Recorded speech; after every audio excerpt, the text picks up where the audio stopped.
You're listening to Biz-Souls, the business podcast with an edge, hosted by me, Rona Lewis, and Jeffrey Hansler. Tune in for perspectives and discoveries about the changing world of business. It's time to connect to the heart, soul, and humor of how business gets done. Ladies and gentlemen, welcome to Biz-Souls. We get to the heart and soul of business and the people who make it happen. I am your co-host, Rona Lewis, and my other half for this is this big guy here, Jeffrey Hansler. Thank you, Rona. Welcome to another show. And again, this is a fader production. I think I said on the last one, fatter production. I apologize for anybody. We got a lot of cards and letters from that. Yeah, go ahead. Yeah, I know. Fader, full of fun, attitude, transparency, energy, and reality. He made that up himself. I'm so impressed with that. I know. I'm testing it out. You know, you guys may like it, you may not like it. I don't know. Keep those cards and letters coming in. Let us know what you think of that. The fan mail is huge. It's like, yeah, we've heard that. We've got, and we never want to hear it again. We've got a dozen people trying to sort through it now. All right. So, Jeffrey, we are talking about failure today. We are. And we will see whether that fader thing fails or not. Yeah, it could be a giant fail. And the good thing about it, you were inspired. It was an idea. And that leads into what we want to talk about today. The fact that failure is not a bad thing. We shouldn't be afraid of failure, don't you think? Absolutely. Failure, more importantly, failure doesn't define you. Right. And you can learn and grow from failure. It's an absolute opportunity. And we really have to think about what failure is and change our mindset, about it. So we've got a couple of things to learn about failure. Right. And failure is learning. And somewhere between childhood and adult, we get a bad feeling or a bad impression of failure.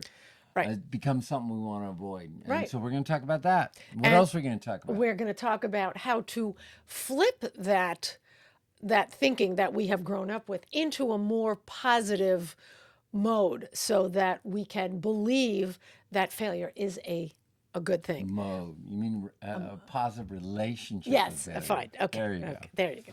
Good word. All right. And then last but not least, certainly last and never least, we have some recommendations and possible solutions. We don't know. We're just going to throw it out there. Well, solutions for work. That's important. Yeah, solutions for work. This is a business podcast. Is it? Despite everything else you may Is it a business podcast? It is a business podcast. Okay. So, all right. So let's dive into point one, that failure is a learning experience. And it should be viewed as that, don't you think? Well, yeah, and I think when we start out in life, I think most people are fortunate enough to be in a situation where they've got parents that support failure. For example, baby tries to walk. Mm-hmm. Baby falls down. The parents don't say, "Okay, that's it. You're done. Wheelchair. You're never getting up. Right. Don't even bother. You failed. You're finished."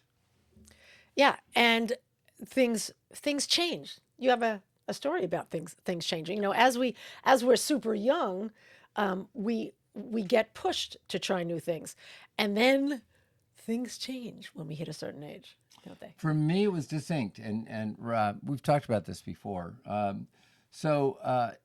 Fourth grade, vivid experience. I've been taking my report card home, and I wasn't really paying attention to report cards because there's so many other interesting things to focus on. And I'm thinking I'm bringing home B's and C's, and on this report card though, I distinctly remember my mom and dad fawning over my sister's report card because she was getting A's, and they made a big deal about it. And then I was feeling left out, so I showed them my report card. I said, "Look, I've got these grades. These are my grades." And my parents were like, "Well, that's okay. That's okay, Jeffrey. Some people don't get A's." And that would have been it. Except they gave the report cards on Thursday. You had to get them signed by your parents. I took it in on Friday. And then Friday afternoon, they broke school early. And they listed off a bunch of names, and we're all like, "Ooh, what's happening to them?" Well, those people were going to the auditorium. Mm-hmm. And then after they got out and they were all in line to go in the auditorium, we just got released. And it was kind of like, okay, you're an afterthought. And so I was immediately attracted to people that were like, called me, what's going to happen to them? And they go into the assembly hall, and I tried to, after they went in, I tried to open the door to the assembly hall because we were just released to the playground. Mm-hmm. And somebody said, excuse me, are you supposed to be in here? I said, well, what's in here? Oh, these are the honor roll students. And I was like, can I watch? No, it's only for the honor roll students. I was immediately, a second-class citizen. So what are we going to do? Oh, you were told to go play. So just go play, because I could almost hear him say, we don't care about you. And so I remember being really upset about that. And I thought, this is, there are the people that they want to focus on, the people they don't. I needed that attention. I wanted that attention. So I just decided there and then that would never happen again, and I changed my behaviors. So in that way, it was a good sense. They Absolutely. said, here's what we're going to measure you by. This is important. And I was able to step up and get measured by. My parents thought I was crazy. I think my mom thought I was something had happened to me, because I'd go into my room and I'd just do my homework and study. And so I got all A's, and I never wanted to experience that again, being ostracized for that. Yeah, and that was a great way to look at it, because you didn't let that initial failure define who you were. You had the courage to work through your failure, and that's a really impressive thing. And a lot of kids, because of the way kids are taught in school today, they are taught to see failure as bad.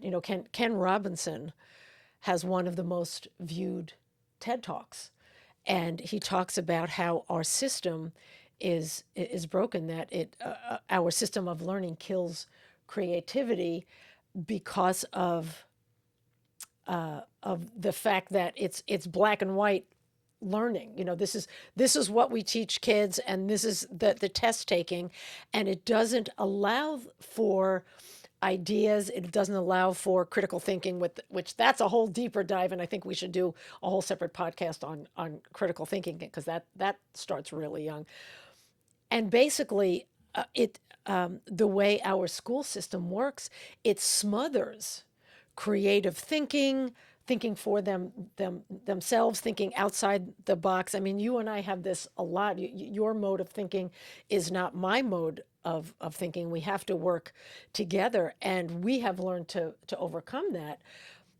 And kids don't, when they're in school. They learn reading, writing, arithmetic, and it's black and white. You either know this or you don't. So they learn failure quickly. If you don't learn this our way, you are going to fail. So you're absolutely right. They were asking me that I had to get the grades, which meant I had to conform and learn their way of learning. Right. And I had to reproduce what they were asking me to learn. Exactly So it was right. very rote learning. Now, at the same time, socially, what was going on is people were getting more critical. So this idea of what you should learn and what you shouldn't learn seemed to be emphasized. And there were things, this is where they began to tell you about, don't do drugs. These are bad for you. Don't watch rock and roll. It's bad for you. Right. Hide under your desk. It's good to you when a nuclear bomb goes off. I mean, all these crazy things. People were getting more critical, though. I remember I was starting to, while I was studying, which didn't help in this case, I was starting to withdraw from people, because if you didn't wear the same shoes as them, you didn't wear I'd dress weird. Sometimes I'd pick out closets, or I'd try and dress like a character. It didn't have to be Halloween, and I'd kind of dress up. I want to be a pirate today. So, and you started getting criticized, and kids were critical, and adults were critical. Well, and teachers were. Oh my critical. God, yes.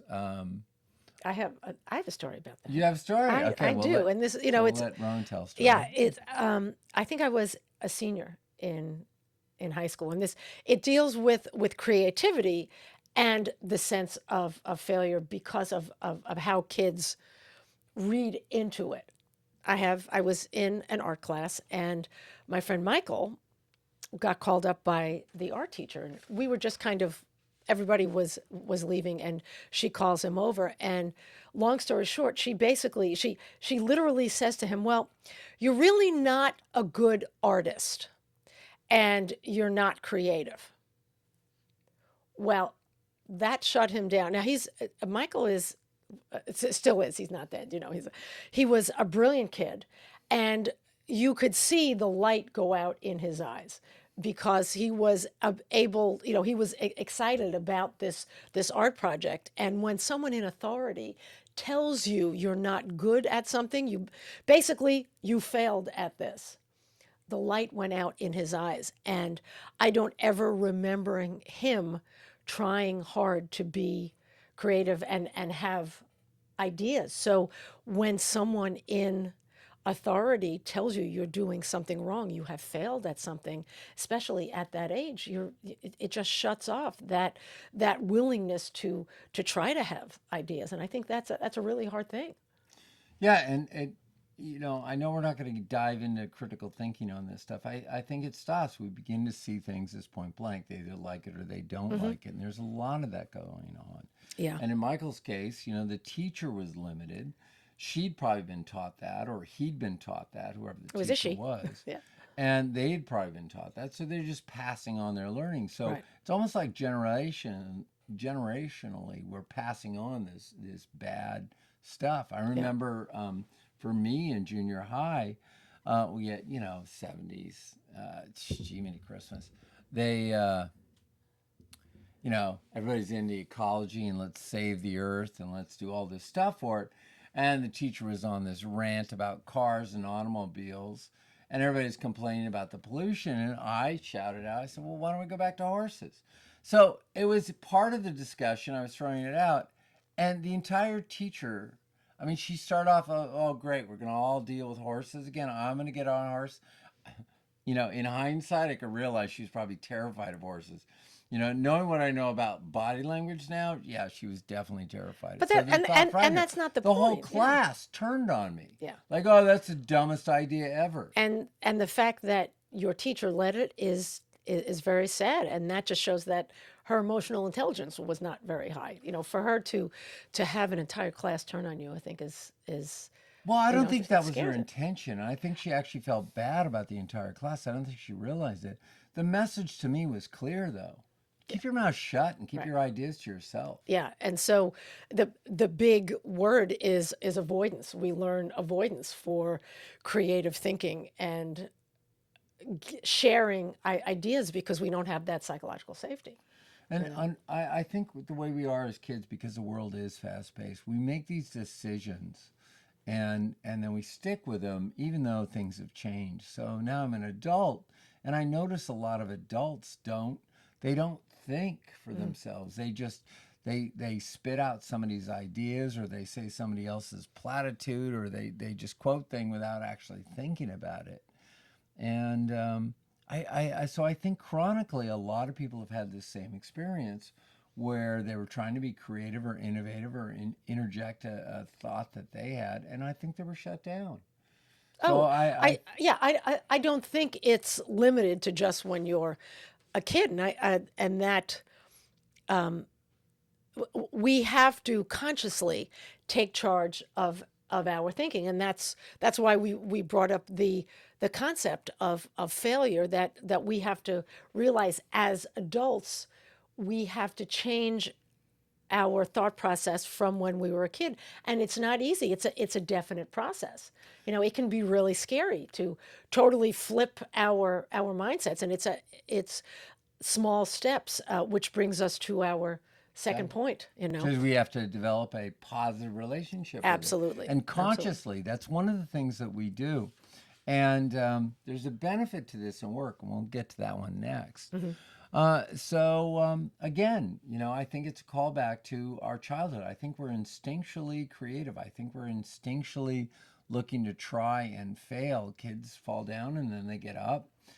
Kids try and get on skateboards and they fall down, they get up. They try to learn to ride bikes, they get up and fail up.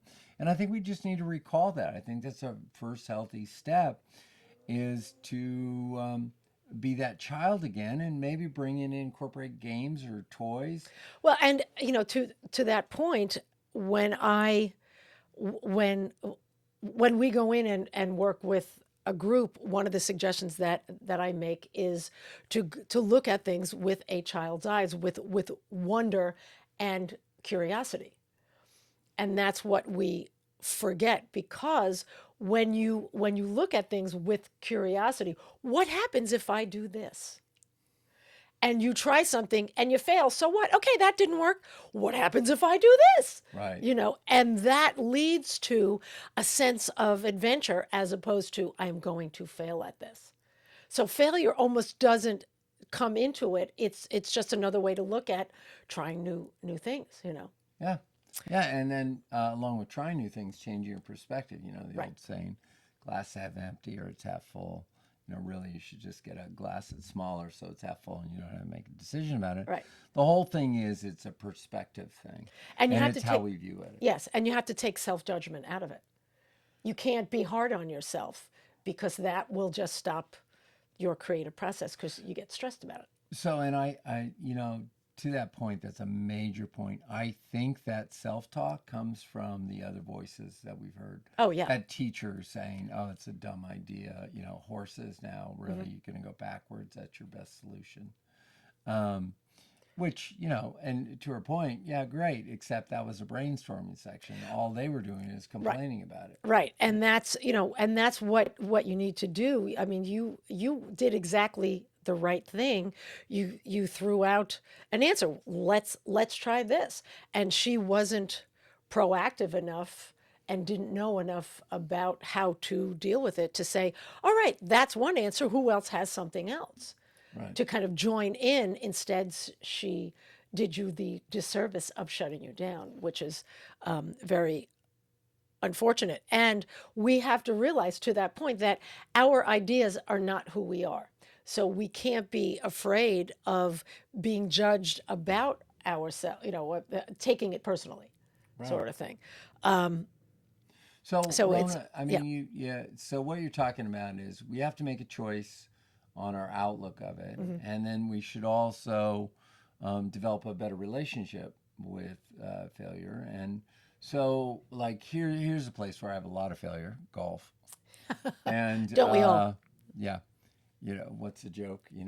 Yeah, you're not doing well at golf. Look, set it aside for a couple days, then give it up forever. It's the best suggestion you can ever get. Going back to golf, though. So, what would be an exercise you'd have me do with golf to get better? That I would have you do. Yeah, I'm worse at golf than you. We play golf together, so it's a lot of fun. It is, and you have to view it for like lots that. of failure. Well, and that, what, golf is the perfect example for not taking failure so seriously. Golf is a game, and games should be fun. And if you take, how many times have you seen professional golfers throw their golf clubs? Yes, they are getting paid for it. So it's not as much fun because it's their job. And when we're just playing for the fun of it, just make a game out of, okay, how many strokes will it take me to not shank the ball, or and just test yourself. And I know it's kind of cliches. I mean, Tiger Woods and Phil Mickelson, I mean, both of them, I mean, they get in these rough spots, and there's something different about the way they look at it. They look at it, it's like a challenge. They've changed their perspective on it. It's like, oh, I've been here before, I've done this before. And they pull off, especially Phil, pulls off these amazing shots that just get him out of trouble. I've seen Tiger go down the path where bad shot. He eventually pulls out it. Mickelson's the one that's kind of all over the map. I think he's got a good relationship to failure. I prefer to look at it as, because he's left-handed, and we, as a left-hander, I think differently, and so I like to believe he thinks differently as well. Yeah, the opinions expressed on this podcast are not necessarily the opinions of the people doing it. Yeah, and it's with anything. Even I played a lot of tennis through. I still play a lot of tennis, and it's the mindset of, okay, that was last shot.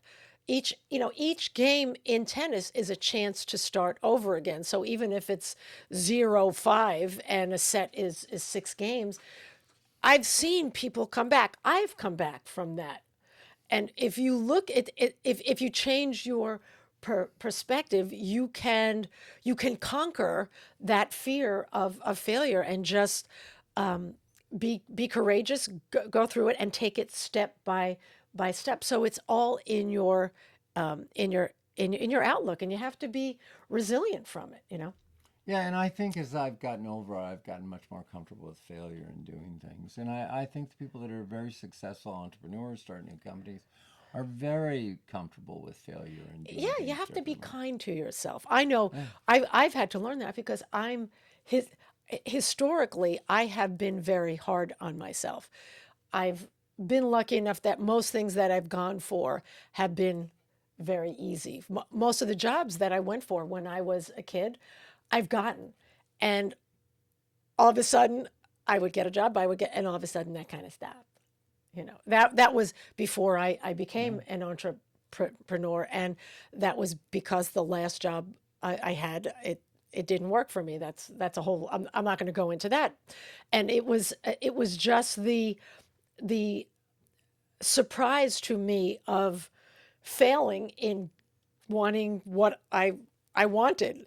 I'm the youngest and the only girl. Not that I'm spoiled, but you get used to trying for something and getting it, and all of a sudden you don't, and you can either feel sorry for yourself or take the other route and say, okay, what can I do to to make changes, like what you did when you were in elementary school. You didn't let that door closed in your face define who you were. You said, how can I change this?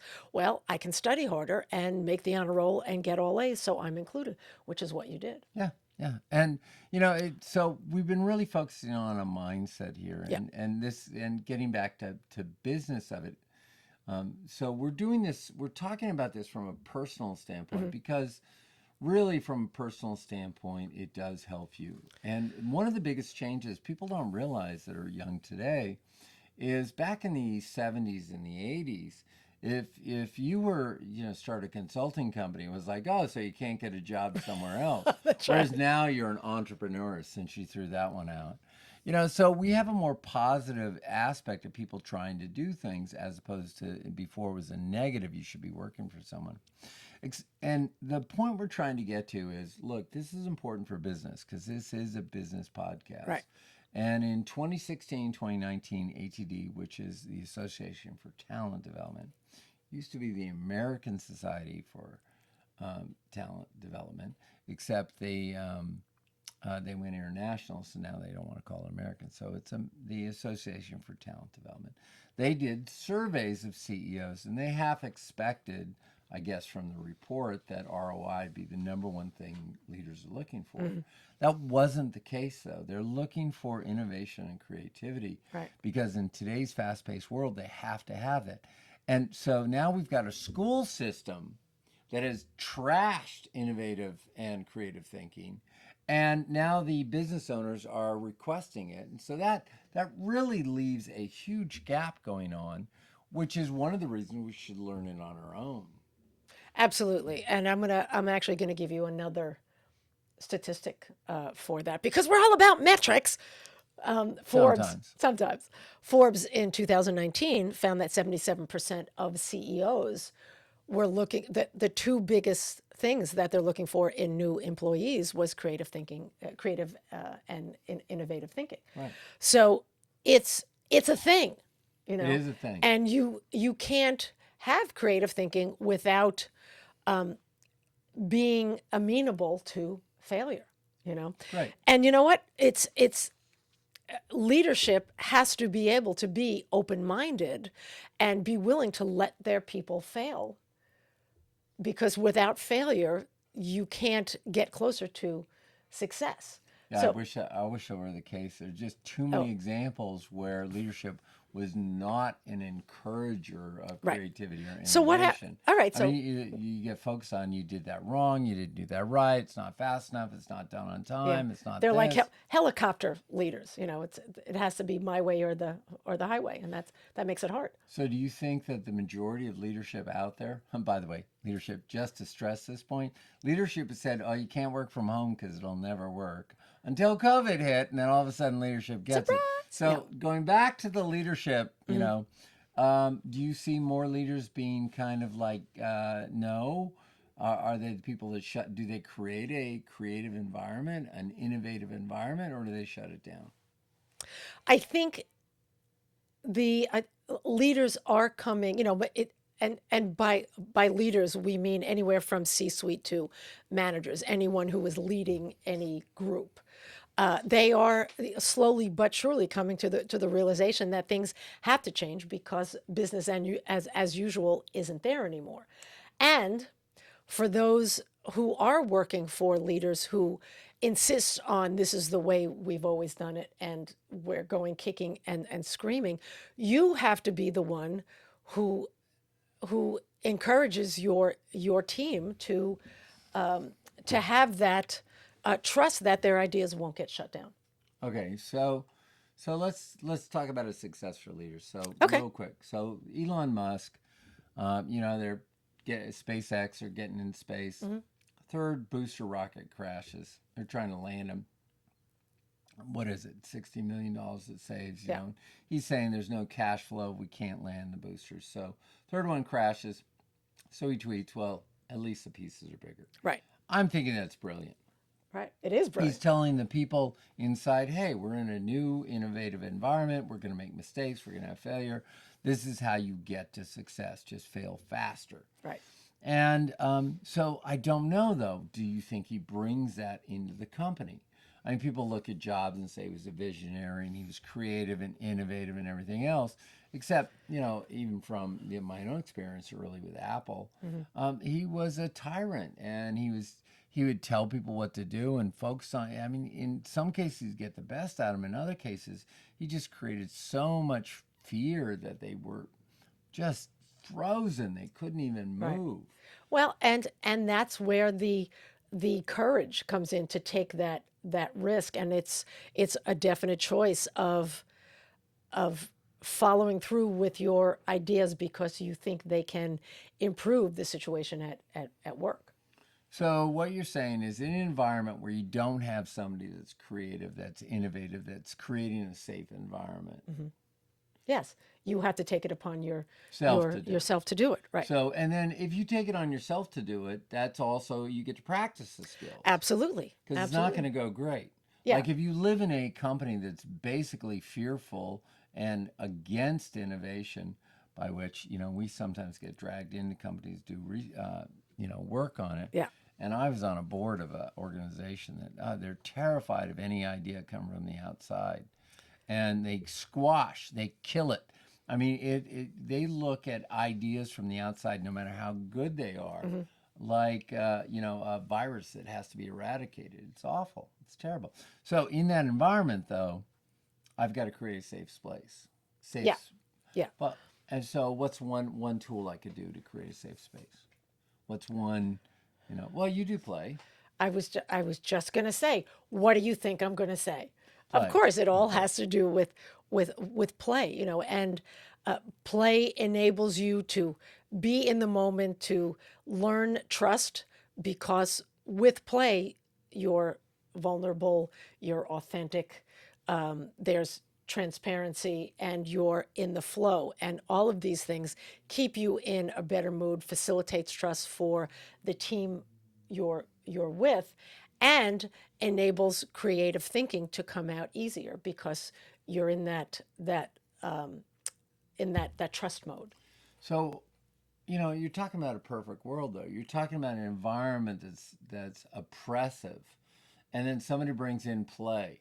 Well, and I yes. just don't see them going, oh yeah, that's right, it's safe, everything golden. Right, oh my and gosh, that is rainbows are with starting. I know with I would say unicorns, they just fart rainbows and everything's wonderful. But yes, that is not the way. Yeah, there's something called forced fun, if a manager is going to try to throw a bunch of games up against the wall because they don't know any better, and they have definite opinions on the people they work with because they're not objective, that's not going to work, because if you're forced to do something, it's not play.